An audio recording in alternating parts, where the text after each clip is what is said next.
Hello guide, Colonel Ninny here. Welcome to lesson 5 of How to Fly. And today we're going to cover one thing and one thing only, how to take off. But before you can learn to take off, you have to know how to taxi an aircraft on the ground. A takeoff is really just a very high-speed taxi until the aircraft leaves the ground.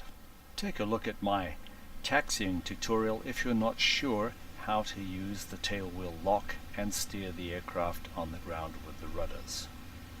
We'll start on the ground parked at Lupino. Once you have started the engine and are ready to taxi, the first question is, where is the runway?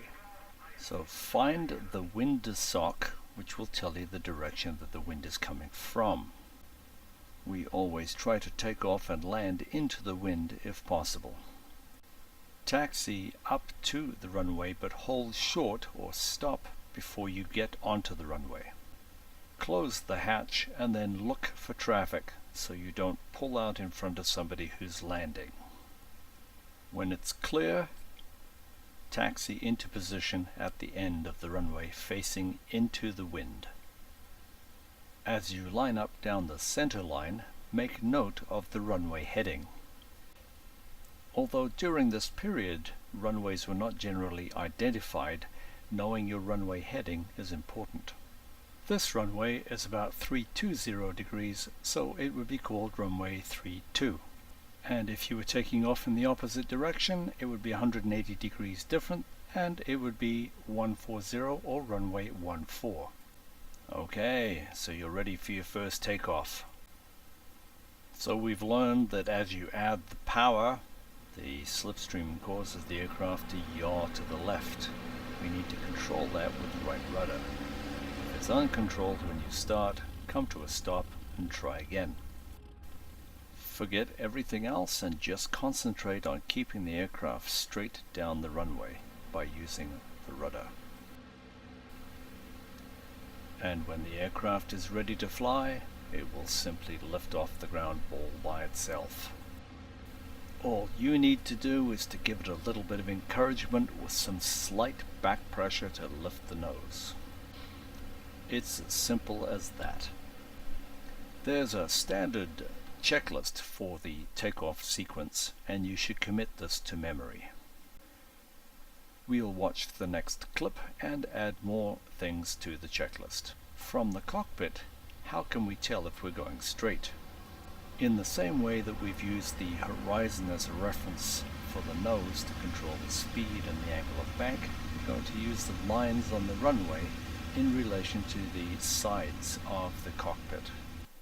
As long as the lines keep passing through the same point on the cockpit, you will be going straight down the runway.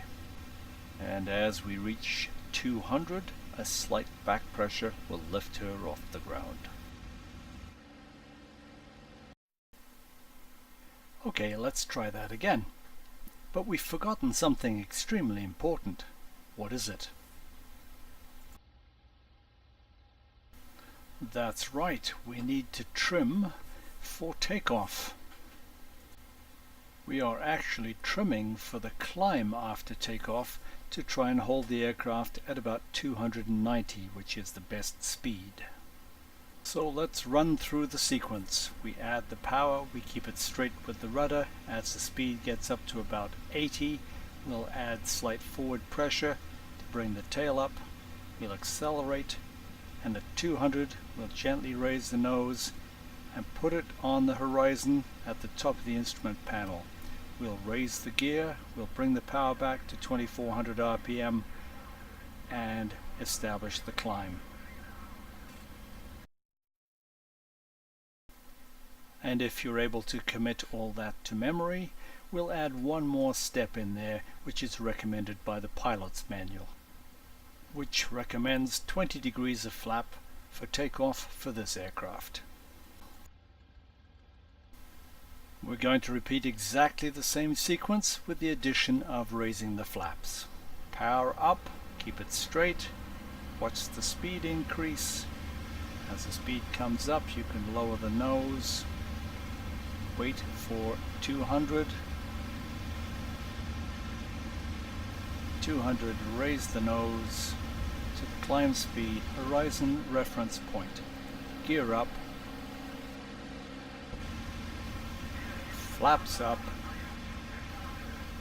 power back. Confirm the flaps are all the way up and the gear is all the way up, and you're on your way. And here we are, we've just established ourselves in a nice coordinated cruise climb. We can relax and navigate and look for enemy traffic. Life is good. What you need now is a checklist for the takeoff sequence, and here it is. Copy it, remember it, print it out, but use it. Thanks for watching, guys. As always, if you've enjoyed this video, found it helpful, please like it or subscribe. Or if there's another topic you'd like me to cover,